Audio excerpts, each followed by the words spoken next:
Okay, everybody, Thomas here. So this is going to be part 3 of this massive red oak cut. Now, if you saw part 1, I just pretty much got the log on there, turned it around. Part 2, I took those three slabs off the top. In fact, you see them down there below. They're absolutely just massive.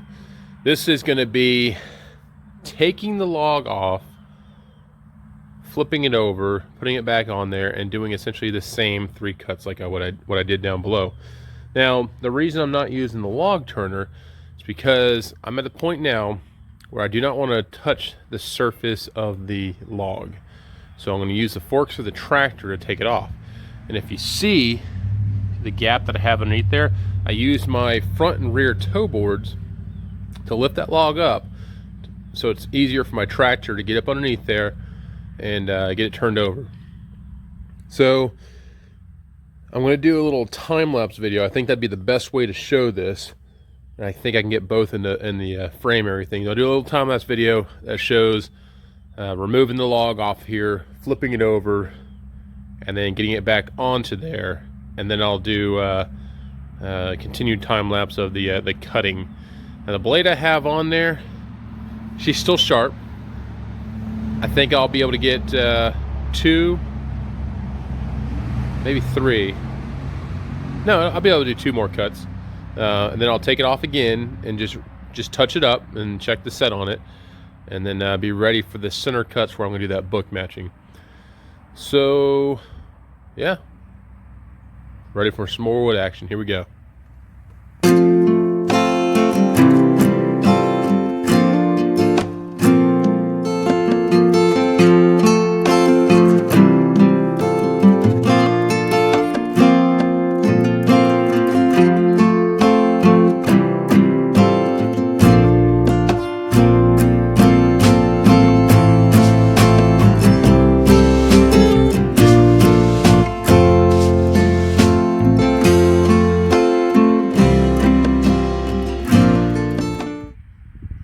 Okay, so now I've gone through, I've cut up 2 more of the slabs. So I have 5 slabs in total just sitting here, and I'm not sticking with my European method. Oh well, you know, maybe like a quarter of it's that way, if that. I'm just gonna continue stacking onto here. But now I'm at 9.5 inches. No, excuse me. I'm at 11.5 inches right now. So this is 11.5 inches. I'm going to take it down to probably like 9.5 and then go for essentially a, I don't know, 1.5 inches, and then do a couple 2 inches. So it gets me down to 8. So I haven't figured out yet what exactly I'm going to do, but I do need to take off 1 more slab. I just have to figure out what I'm going to take it down to. I've got this soft spot here on the right hand side. I have to figure it out. So right now I have a very, very, very slight dip around one of the knots on there, so I'm going to go ahead and take this blade off, double check set on it, and then run it through the sharpener just to straighten her up. But yeah, this is turning into quite the project. I think I'll get 1 more slab cut up, and then we will get her ready to book match. And I'll do all that on this video here, as long as I have enough daylight. So take the blade off, go in, sharpen it, take another slab off, take the right hand side of the log off, because the right hand side of the log is the side that has that big old nasty edge, and the left hand side of the log looks pretty good. I need to get some more of this bark off and everything, but that'll be my live edge. I think I can keep the live edge going even if I book match this sucker out. I'm talking it's going to be 48 inches wide when I'm finished with book matching this thing. It's going to be something crazy, which would be an awesome table. 100 inches, 48 inches wide. That's going to be one heck of a table build. So I got to make sure I don't screw this up. As you cut wood, I mean, For me, it's best if I just slow down and think about it. So look at every single option that I can and just make sure you don't screw it up, because there's nothing like screwing up I wouldn't say once in a lifetime log, but there's nothing like screwing up a big log. When I was younger, I screwed up a lot of logs. But I'm getting better. I just sit there and think about it and we'll figure it out. So like I said, I'm gonna go ahead and get that blade off and get going, and hopefully I'll do another little quick time lapse of cutting, or maybe I'll just do it I'll do it you know, live action. So here we go. Thanks. Okay, like I said, just taking it in just to clean up the blade just a little bit. Just taking that front face off and just kind of cleaning out that gullet just a little bit. I'm only gonna do about I'll just do one revolution around, and I'll check what the tips look like. I should be ready to cut any minute now. Okay, y'all are gonna think I'm absolutely crazy. So I just showed not too long ago the flipping of the log, but I'm looking more and more at this log. Remember I said, you know, you gotta just sit back and think what's gonna make me the most profit on this log, or what's the slabs I want to keep.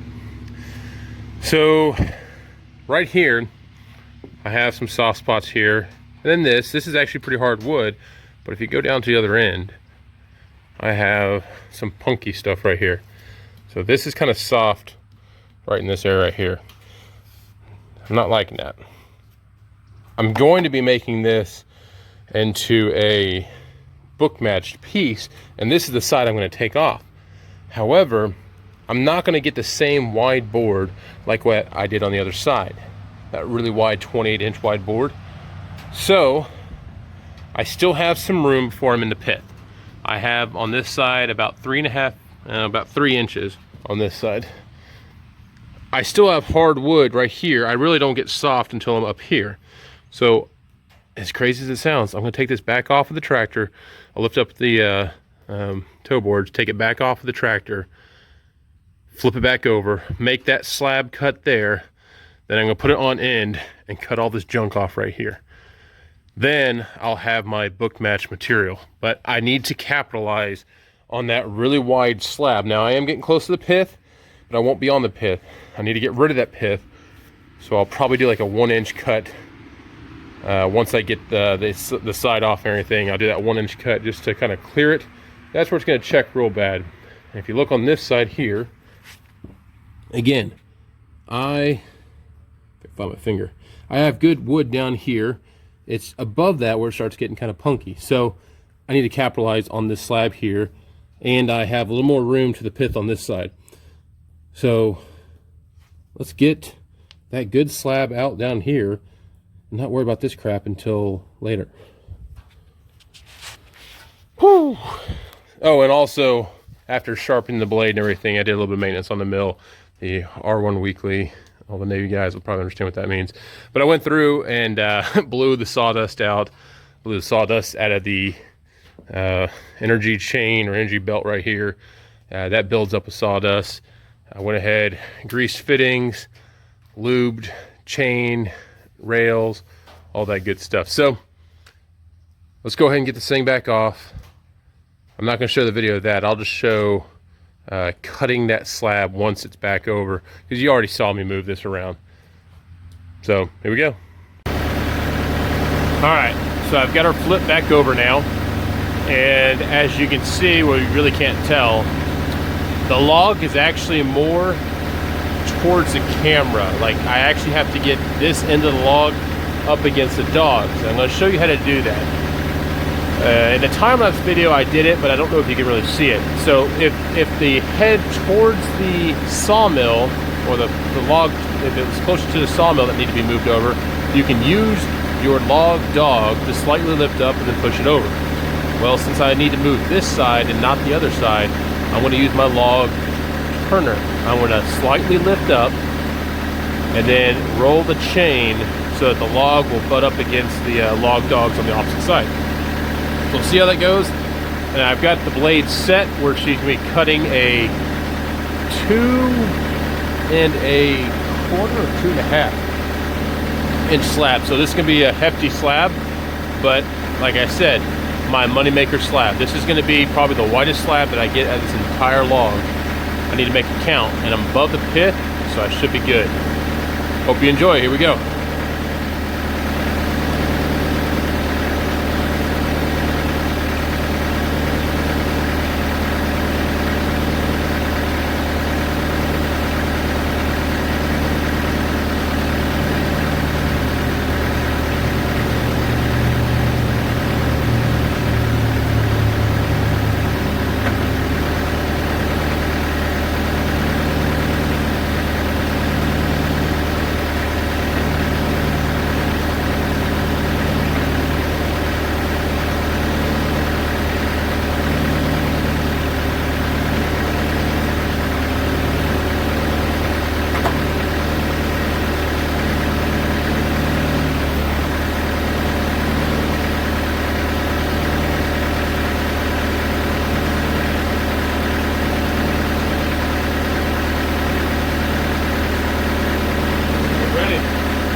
Okay, everybody, I got it off of on the mill to here. This, I'm very glad that I slowed down and thought about what I was doing. It's 2 1/4 inches thick, 30 inches at its widest right here, and it averages out around 28 1/2. This is a monster slab. This may be the future dining room table for my sister-in-law. Or at least part of it. I mean, this thing's just massive. I mean, this is essentially a table in itself. So I'm very glad that I stopped, looked at the log, thought about it.